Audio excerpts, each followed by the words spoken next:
വിശദമായ വാർത്തകളിലേക്ക്. Silver line പദ്ധതിയുമായി ബന്ധപ്പെട്ട് ഉയർന്ന പ്രതിഷേധങ്ങളും ആശങ്കകളും പ്രതിപക്ഷം ഇന്ന് സഭയിൽ ഉന്നയിക്കും.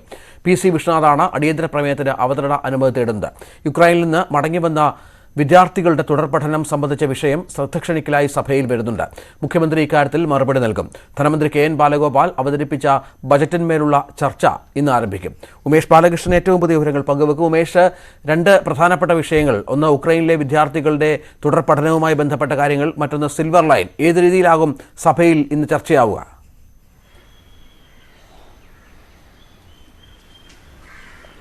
അടിയന്തര പ്രമേയത്തിലാണ് സിൽവർ ലൈൻ വിഷയം പ്രതിപക്ഷം സഭയിൽ ഉന്നയിക്കുന്നത്.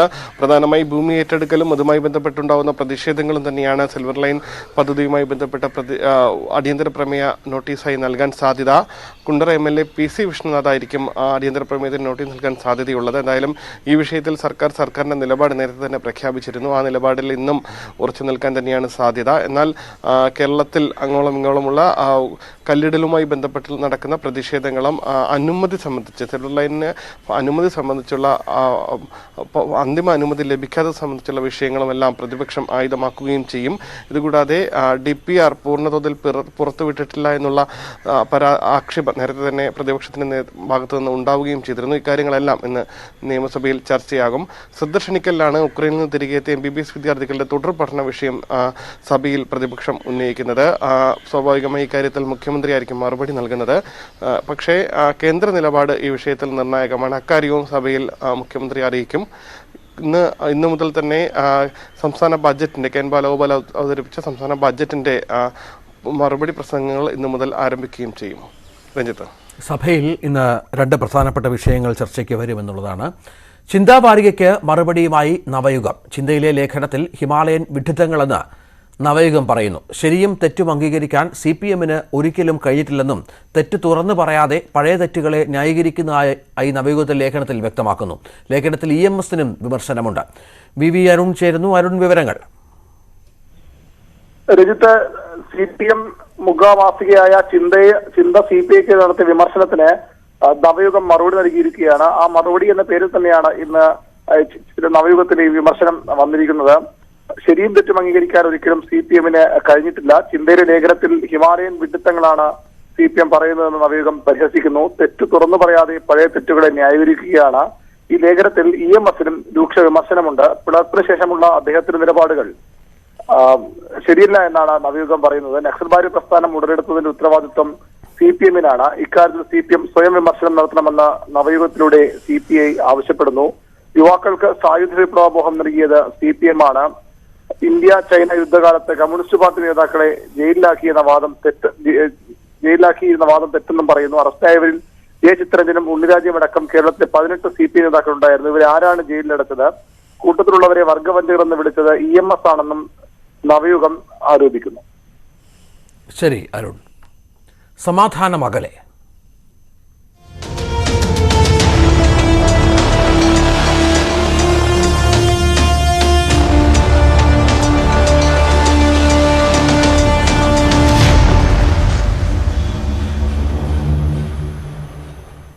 യുക്രൈന് മുകളിൽ വ്യോമപാത നിരോധനം ഏർപ്പെടുത്തണമെന്ന് നെറ്റോയോട് ആവർത്തിച്ച് പ്രസിഡന്റ് സെലൻസ്കി.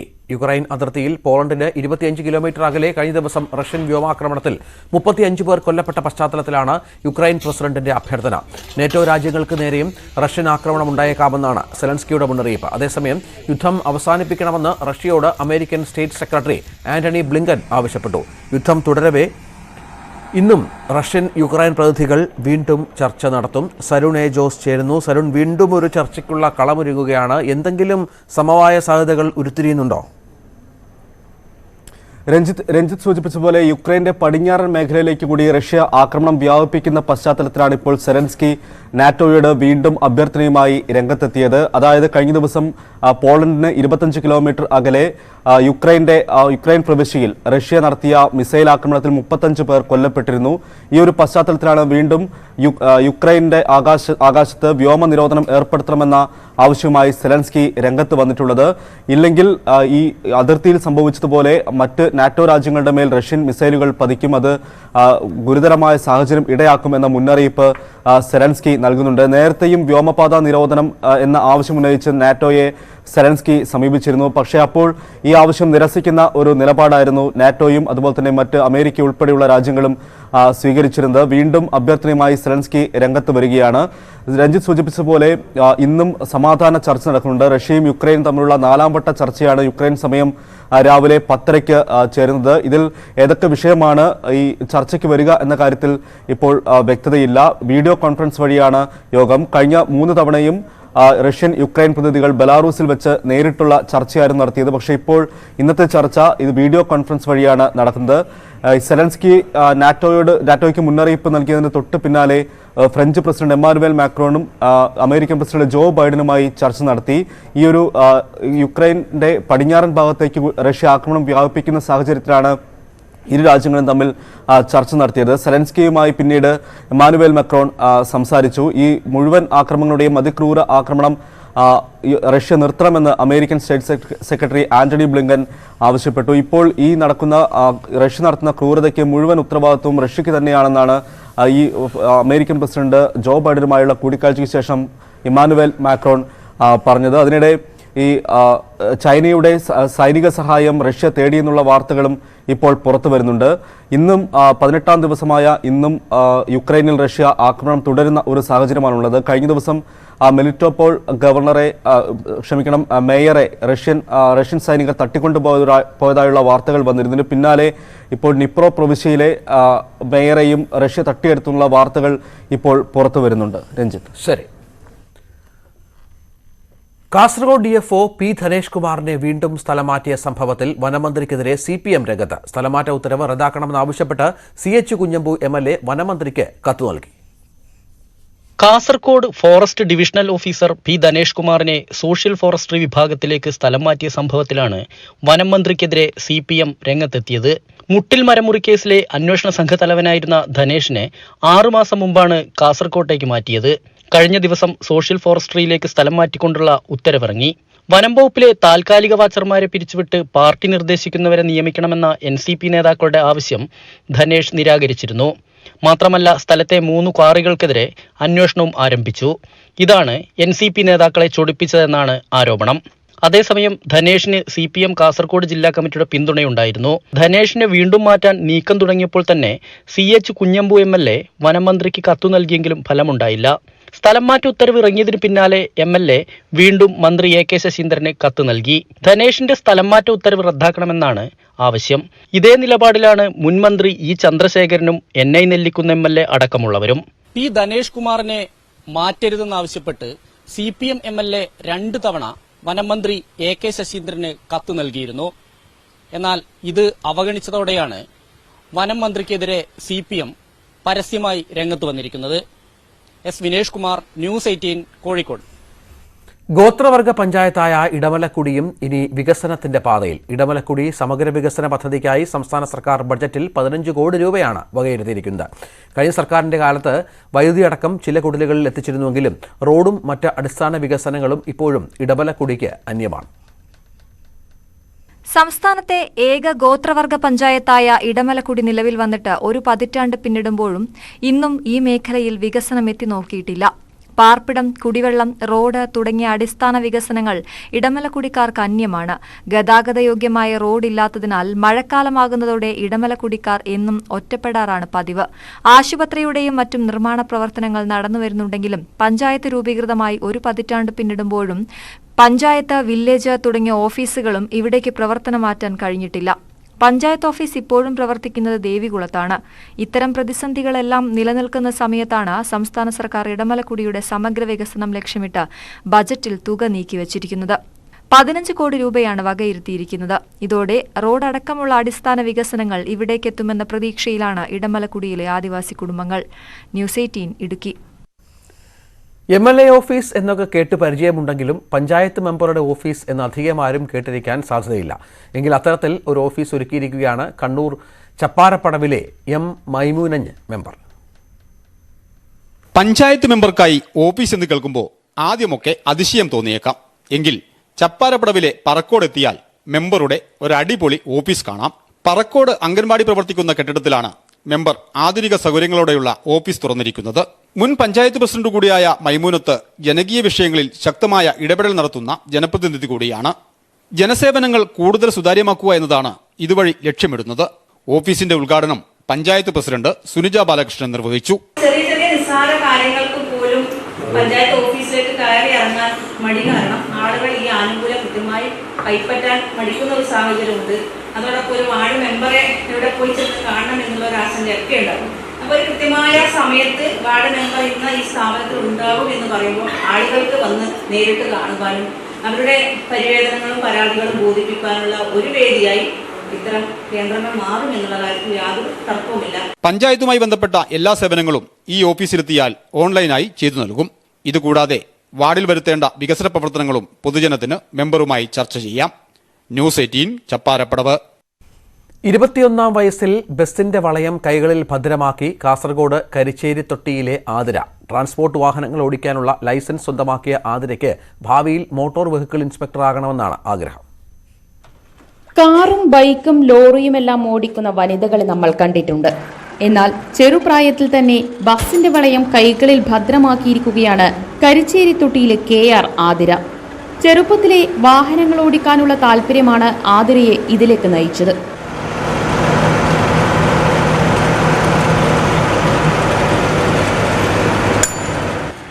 ഡിസംബർ 18-നാണ് ട്രാൻസ്പോർട്ട് വാഹനങ്ങൾ ഓടിക്കാനുള്ള ലൈസൻസ് കിട്ടിയത്. പിന്നാലെ ബാഡ്ജും ലഭിച്ചു. കാസർഗോഡ് ബന്തെടുക്ക റൂട്ടിൽ 43 കൊല്ലമായി സർവീസ് നടത്തുന്ന ശുക്രിയ ബസിന്റെ അവസാന ട്രിപ്പായ ശങ്കരമ്പാടിയിലേക്കുള്ള യാത്രയിൽ 2 ആഴ്ചയായി സാരഥി ആതിരയാണ്. കുടുംബത്തിന്റെ പിന്തുണയാണ് തന്റെ സ്വപ്ന സാക്ഷാത്കാരത്തിന് വഴിയൊരുക്കിയതെന്ന് ആതിര പറയുന്നു. അച്ഛൻ മുന്നേ ഒരു ഡ്രൈവറായിരുന്നു. അപ്പോൾ ഞാൻ ചെറുപ്പം തൊട്ടേ ഇത് കണ്ടു വളർന്നുകൊണ്ട് എനിക്ക് ഇതിനോടൊരു ആഗ്രഹമായിരുന്നു. പിന്നെ 21-ാം വയസ്സിൽ ഹെവി എടുത്തു. അങ്ങനെ ബസ്സിൽ കയറി. ഡ്രൈവിംഗ് സ്കൂൾ നടത്തിവരുന്ന കുഞ്ഞിരാമന്റെയും രതിയുടെയും മകളാണ് ആതിര. BCom പൂർത്തിയാക്കിയ ആതിരയ്ക്ക് ഭാവിയിൽ മോട്ടോർ വെഹിക്കിൾ ഇൻസ്പെക്ടർ ആകണമെന്നതാണ് ആഗ്രഹം. ന്യൂസ് 18 കാസർഗോഡ്. വിവിധ രംഗങ്ങളിൽ വ്യക്തിമുദ്ര പതിപ്പിച്ച വനിതകളെ ആദരിച്ച് ബംഗളൂരു ഗാർഡൻ സിറ്റി കോളേജിൽ നടന്ന ചടങ്ങിൽ ഇവർക്ക് പുരസ്കാരങ്ങൾ സമ്മാനിച്ചു. സർവകലാശാലയിലെ വിദ്യാർത്ഥികളുടെ ജൂറിയാണ് പുരസ്കാര ജേതാക്കളെ തിരഞ്ഞെടുത്തത്. അക്സഞ്ചർ MD ഡോക്ടർ ജയന്തി, സംരംഭകയായ ഡോക്ടർ സുശീല റാണി എന്നിവർ വിദ്യാർത്ഥികൾ തയ്യാറാക്കിയ പട്ടികയിൽ നിന്ന് അന്തിമ നിർണ്ണയം നടത്തി. ഗാർഡൻ സിറ്റി യൂണിവേഴ്സിറ്റി സ്ഥാപകൻ ഡോക്ടർ VG ജോസഫ് പുരസ്കാരങ്ങൾ സമ്മാനിച്ചു. സമൂഹത്തിന് മാതൃകയായ വനിതകളെ ആദരിക്കുന്നത് തലമുറകൾക്ക് നൽകുന്ന സന്ദേശമാണെന്ന് VG ജോസഫ് പറഞ്ഞു. നമ്മുടെ സൊസൈറ്റിയിലെ നല്ല ജോലി ചെയ്ത് നല്ല പൊസിഷനിലുള്ള നല്ല പേര് കേട്ട ആൾക്കാരെ ഞങ്ങൾ തിരഞ്ഞെടുത്ത്, ഇതിനകത്ത് നല്ല ജൂറികളുണ്ട്, അവരാണ് തിരഞ്ഞെടുക്കുന്നത്. അവർ തിരഞ്ഞെടുത്തിട്ട് നമ്മുടെ യൂണിവേഴ്സിറ്റിയിൽ നമ്മൾ അവരെ ഹോണർ ചെയ്യും. ഈ ഹോണർ ചെയ്യുന്ന ഉദ്ദേശം ഇത്രയേ ഉള്ളൂ, ഇത് സർക്കാർ ചെയ്യേണ്ട ജോലിയാണ്. സർക്കാരാണ് ഇവരെ ഹോണർ ചെയ്യേണ്ടത്. കാരണം ഇവരത്രമാത്രം നല്ലൊരു പ്രവൃത്തി ചെയ്തിട്ടുള്ളവരാണ്. കൊച്ചി കാക്കനാട് ഇൻഫോ പാർക്കിന് സമീപം കാർ നിയന്ത്രണം വിട്ട അപകടം. തലനാരിഴയ്ക്കാണ് കാറിലുണ്ടായിരുന്നവരും പോലീസ് ഉൾപ്പെടെ സ്കൂട്ടർ യാത്രക്കാരും രക്ഷപ്പെട്ടത്. അതിവേഗത്തിൽ വന്ന കാർ നിയന്ത്രണം വിട്ട് റോഡരികിൽ നിർത്തിയിട്ടിരുന്ന സ്കൂട്ടറുകളും സിമന്റ് കട്ടകളും തെറിപ്പിച്ച് മതിലിൽ ഇടിക്കുകയായിരുന്നു. സ്കൂട്ടറിൽ അതുവഴി വന്ന പോലീസുകാരെ തൊട്ടില്ലെന്ന രീതിയിലാണ് കാർ മതിലിൽ ചെന്നിടിച്ചത്.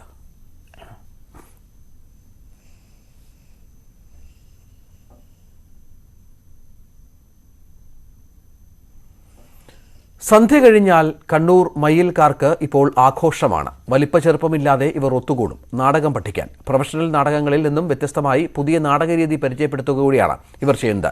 മയ്യിൽ നാടകക്കൂട്ടത്തിന്റെ 4ാമത് നാടകം അറാക്കൽ ഇരുൾവഴിയിലെ കനൽ നക്ഷത്രം ഈ മാസം 15-ന് അരങ്ങിലെത്തും.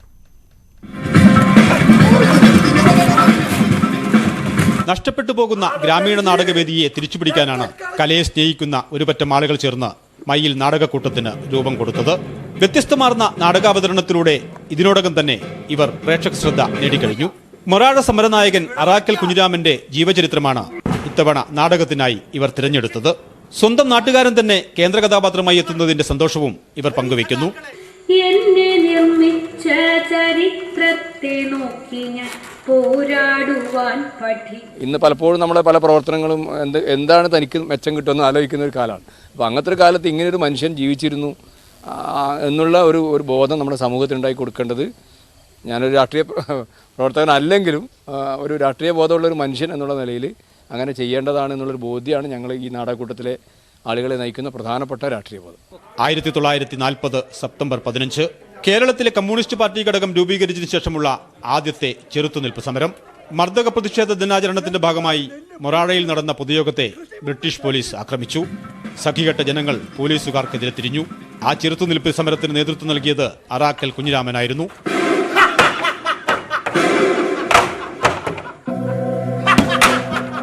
ഞാൻ ഈ മയിൽ നാടകക്കൂട്ടത്തിൻ്റെ എല്ലാ നാടകങ്ങളുടെയും പിന്നിൽ ഉണ്ടാകുന്ന ഒരാളാണ്, അഭിനേതാവായിട്ട് തന്നെ.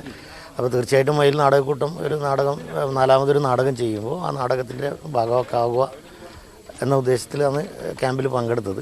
മയിൽ കേരളത്തിൽ ജനിച്ച് കേരളീയന്റെ സ്വാധീനത്താൽ സ്വാതന്ത്ര്യ സമര പ്രസ്ഥാനത്തിലും പിന്നീട് കമ്മ്യൂണിസ്റ്റ് പാർട്ടിയിലും എത്തിപ്പെട്ട നേതാവ്. 2 കാലയളവിലായി 13 വർഷം ജയിൽവാസം, ലോക്കപ്പ് മർദ്ദനങ്ങൾ, സാഹസികമായ ഒളിവ് ജീവിതം. ഇതൊക്കെയാണ് അറാക്കലിനെ കുറിച്ചുള്ള നാടകത്തിന്റെ ഇതിവൃത്തം. നവനാടകവേദിയിലെ ശ്രദ്ധേയനായ സംവിധായകൻ സോബി സൂര്യഗ്രാമമാണ് ഈ നാടകം സംവിധാനം ചെയ്യുന്നത്. ഇതൊരു ഫിക്ഷനാക്കാൻ ഭയങ്കര ബുദ്ധിമുട്ടുള്ളൊരു നാടകമാണ്. കാരണം അതൊരു ചരിത്ര സംഭവമായതുകൊണ്ട് നമുക്ക് അതിനെ മാറ്റി പറിക്കാൻ പറ്റില്ല. ആവിഷ്കാര സ്വാതന്ത്ര്യം എന്ന് പറഞ്ഞാൽ നമുക്ക് ചരിത്രത്തിനെ അപ്പുറം കടക്കാൻ പറ്റില്ലല്ലോ. അപ്പോൾ എങ്കിലും നമ്മളതിനെ ഈ ഡോക്യുമെൻറ്റേഷൻ ആ ഒരു ലാംഗ്വേജിൽ നിന്ന് തിയേറ്റർ ലാംഗ്വേജിലേക്ക് ഇതിനെ കൊണ്ടുവരാനുള്ള ശ്രമമാണ് ഇപ്പോൾ നടത്തുന്നത്. മയ്യിൽ, മലപ്പട്ടം, കൊളച്ചേരി, കുറ്റ്യാട്ടൂർ പഞ്ചായത്തുകളിൽ നിന്നുള്ള 32ഓളം പേർ നാടകത്തിൽ വേഷമിടുന്നു. 30ലധികം പേർ അണിയറ പ്രവർത്തകരായി വേറെയും. നാട്ടിൻപുറങ്ങളിലെ വൈകുന്നേരങ്ങളെ സജീവമാക്കിയ വോളിബോളിന്റെ ചടുലതാളങ്ങൾ നാടകത്തിലേക്ക് സന്നിവേശിപ്പിക്കാനും സംവിധായകൻ ശ്രമം നടത്തിയിട്ടുണ്ട്. കോഴിക്കോട് ഡയറ്റിലെ അധ്യാപകനും നാടകകൃത്തുമായ ഡോക്ടർ KS വാസുദേവനാണ് നാടകത്തിന്റെ രചന നിർവഹിച്ചിരിക്കുന്നത്. രാധാകൃഷ്ണൻ പട്ടാനൂർ ഗാനരചനയും ഡോക്ടർ ഉണ്ണികൃഷ്ണൻ പയ്യാവൂർ സംഗീതവും നിർവഹിച്ച ഗാനങ്ങൾ രഞ്ജിത്ത് ശ്രീധർ, അനന്യ മനോജ് എന്നിവരാണ് ആലപിച്ചിരിക്കുന്നത്. ചട്ടുകപ്പാറ ഗവൺമെന്റ് ഹൈസ്കൂൾ അധ്യാപകനായ CK അനൂപ് ലാലാണ് നാടകത്തിനാവശ്യമായ ചരിത്രരേഖകൾ ശേഖരിച്ചത്. ഈ മാസം 15-ന് മയ്യിൽ സ്കൂൾ ഗ്രൗണ്ടിലാണ് നാടകം ആദ്യമായി പ്രദർശിപ്പിക്കുക. ന്യൂസ് 18 കണ്ണൂർ. സംസ്ഥാനത്തെ 6 ജില്ലകളിൽ ഇന്ന് കനത്ത ചൂട് അനുഭവപ്പെടും. കൊല്ലം, ആലപ്പുഴ, കോട്ടയം, തൃശൂർ, കോഴിക്കോട്, കണ്ണൂർ ജില്ലകളിലെ താപനില 40 ഡിഗ്രി സെൽഷ്യസ് വരെ എത്താനിടയുണ്ടെന്നാണ് മുന്നറിയിപ്പ്. 33 മുതൽ 36 ഡിഗ്രി വരെയാണ് ഈ ജില്ലകളിൽ സാധാരണ അനുഭവപ്പെടേണ്ട ശരാശരി ചൂട്. കോഴിക്കോട് നിന്ന് S വിനേഷ് കുമാർ ചേരുന്നു. വിനേഷ്, വലിയ ചൂട് സംസ്ഥാനത്തെ പ്രധാനപ്പെട്ട ജില്ലകളിലൊക്കെ അനുഭവപ്പെടുന്നു എന്നുള്ളതാണ്. എന്താണ് കാലാവസ്ഥാ കേന്ദ്രം നൽകുന്ന പ്രധാനപ്പെട്ട മുന്നറിയിപ്പുകൾ?